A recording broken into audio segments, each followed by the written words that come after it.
এটা ছিল কাজলডোবা ইনফিনিটিতে। তো তোমাদেরকে পিকনিকের থার্ড মিনি ব্লগটা নিয়ে আসলাম। তার সঙ্গে আজকে কি স্পেশাল ডে সেটা তো অবশ্যই শেয়ার করবো। পিকনিক আমাদের হয়ে গেছে, আর পিকনিকের মিনি ব্লগটা তো শেয়ার করেছি তোমাদের সঙ্গে।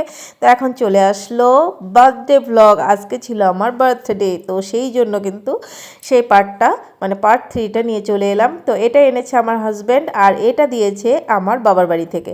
তো যাই হোক, দুটো কেক কাটবো, আর এখানে মিষ্টি, তারপর এগুলো কালাকাঁদ, এগুলো সব সাজিয়ে দিয়েছে।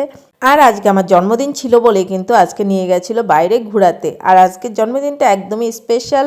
তার সঙ্গে দেখো দুটো কেক, এগুলো কাটবো। আর এগুলো সমস্তটা রেডি করে দিয়েছে। যে ক্যামেরাটা ধরে আছে, ক্যামেরার পিছনে আমার হাজব্যান্ড, সে সমস্তটা রেডি করে দিয়েছে। তো যাই হোক, আমার এইটাই হচ্ছে স্পেশাল, যেটা হচ্ছে কি মন থেকে ও আমার জন্য যে এতটা কিছু করে, ওটাই আমার কাছে স্পেশাল। তার সঙ্গে বাড়ি থেকে আমার এত ভালোবাসার একটা কেক এসেছে, সেটা তো আরও স্পেশাল। যাই হোক, যখন থেকে বুদ্ধি হয়েছে তখন থেকেই দেখছি আমরা কেক কাটছি জন্মদিনে। সেই জন্য প্রতিটা জন্মদিনে, এখনও এতটা বয়স হয়ে গেল কি হবে, জন্মদিনে কেক না কাটলে কিন্তু ভালো লাগে না। সেটা এখন আমার হাজব্যান্ড পুরো করে, তার সঙ্গে আমার বাবার বাড়ির লোকরা তো আছেই।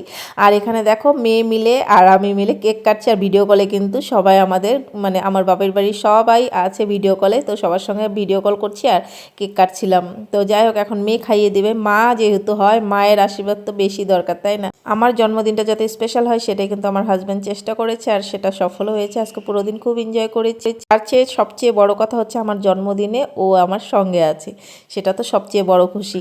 যাই হোক, কিছুদিন পরেও চলে যাবে, মনটা তো খারাপ হচ্ছে। এখন আর মন খারাপ করছে না। মিনি ব্লগটা ভালো লাগলে একটা লাইক